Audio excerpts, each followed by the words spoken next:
Hi everyone, my name is Kelly Hale, and today I want to look at the life and legacy of Phillis Wheatley, especially as it relates to the American Revolutionary War. Let's start with her biography. Wheatley was captured from Ghana on the west coast of Africa around the age of 7. She was then shipped to America. Because of her small stature and size, she wasn't a good slave for the agricultural industry. So she was sent up to Boston, where a wealthy merchant named John Wheatley purchased her for his wife to be a domestic servant. As she grew up in the Wheatley household, they quickly realized that she had a great amount of intelligence and talent, especially for writing. And the Wheatley family encouraged her learning. They taught her history, literature, Greek and Roman classics, and the Bible.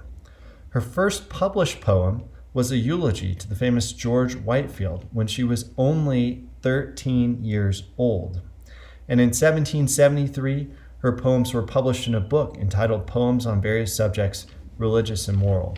Because of Wheatley's African background, she was unable to find support for publishing her book in America, but the Wheatley family went to London where they found a wealthy patroness to support the publication of her work.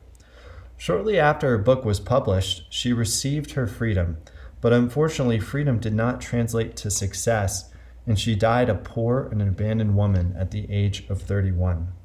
Let's shift gears and look at her contribution to the Revolutionary time period. Wheatley's contribution to the Revolutionary period were moderate.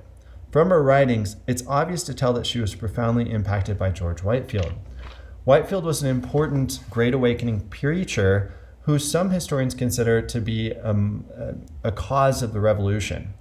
His preaching brought together many different groups of people and spread revolutionary spirit. That's true of Wheatley as well.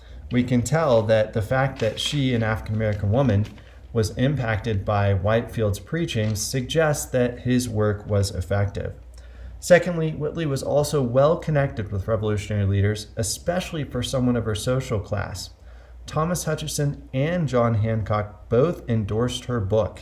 That's pretty incredible considering that Hutchinson was the royal governor of Massachusetts and Hancock was actively subverting his rule.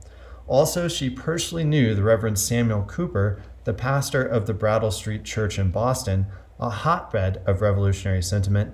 And thirdly, she had a correspondence with George Washington, and some people believe she may have even met the first president. Finally, historian Betsy Erkla has lucidly observed that Wheatley lived on King Street, where many of the most important events of the Revolution or pre-revolutionary time period occurred, such as the repeal of the Stamp Act and the Boston Massacre, not marathon. In conclusion, although Wheatley did not have an immediate and direct impact on the revolutionary events, she was well aware of them and involved in her own way. Similar in some ways to Paul Revere and his Ride, her life captures the revolutionary spirit of the age. Thanks for listening and have a great day.